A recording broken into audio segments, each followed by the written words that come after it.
আকৌ নতুন সংগঠনৰ জন্ম। এইবাৰ গঠন হ'ল সদৌ কোচ ৰাজবংশী ভূমি সুৰক্ষা মঞ্চ।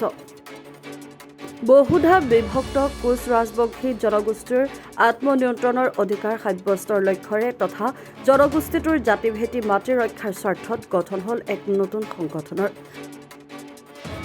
বগাইগাঁৱৰ হোটেল জাহ্নবী ৰিজেন্সিৰ প্ৰেক্ষাগৃহত অনুষ্ঠিত এক সভাত গঠন হয় সদৌ কোচ ৰাজবংশী ভূমি সুৰক্ষা মঞ্চ নামৰ সংগঠনটো। নৱগঠিত সংগঠনটোৰ সভাপতিৰ দায়িত্বভাৰ অৰ্পণ কৰা হয় অমিত তালুকদাৰক। এই সভাত অৰূপ ৰায়ক সম্পাদকৰ দায়িত্বভাৰ প্ৰদান কৰি 21জনীয়া পূৰ্ণাংগ সমিতিখন গঠন কৰা হয়।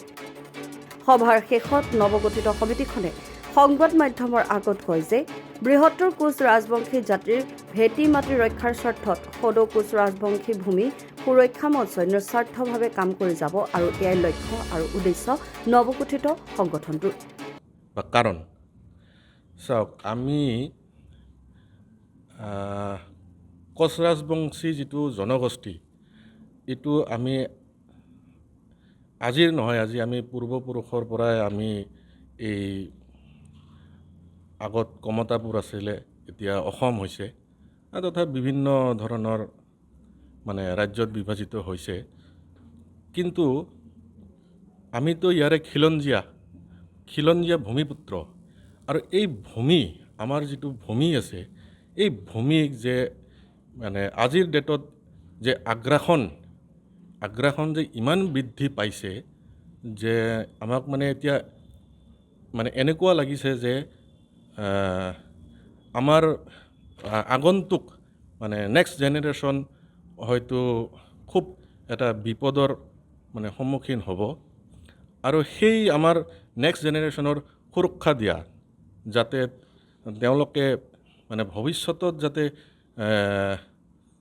বহিৰাগত হিচাপে যাতে পৰিচিত নহয়, সেইখিনি আমাৰ এই নেক্সট জেনেৰেশ্যনক আমি ৰক্ষণাবেক্ষণ দিয়াৰ কাৰণে আমি এই পদক্ষেপটো আজি আমি গ্ৰহণ কৰিছোঁ। আপোনালোকে দেখা পাইছে যে আজি আমি ইয়াতে এটা সংগঠনৰ সৃষ্টি কৰিছোঁ, যাৰ নাম হৈছে অল কোচ ৰাজবংশী ভূমি সুৰক্ষা মঞ্চ।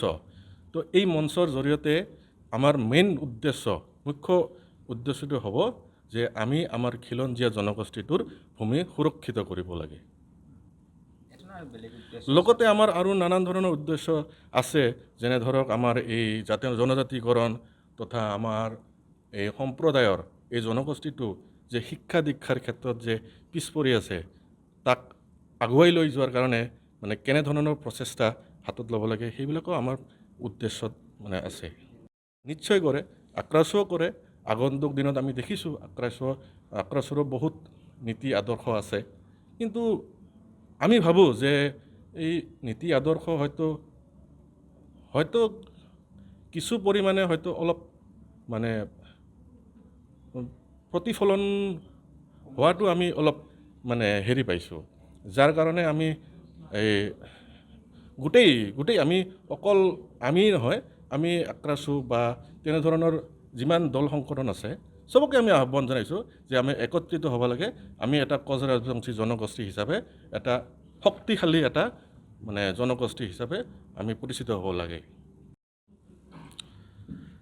চাওক, আজিৰ তাৰিখত এই কমিটিখন খোলাৰ উদ্দেশ্য হ'ল আমি খিলঞ্জীয়া ভূমিপুত্ৰ কোচ ৰাজবংশী জনগোষ্ঠীটোৰ ভূমিৰ সুৰক্ষাৰ লগতে জনগোষ্ঠীটোৰ বিভিন্ন সমস্যা তথা ইয়াক সমাধানৰ উদ্দেশ্যে চৰকাৰ তথা প্ৰশাসনক অৱগত কৰা, লগতে জনগোষ্ঠীটোৰ জনসাধাৰণৰ ভূমি সুৰক্ষাৰ লগতে আন সমস্যাবোৰৰ প্ৰতি সজাগ কৰি ৰখা।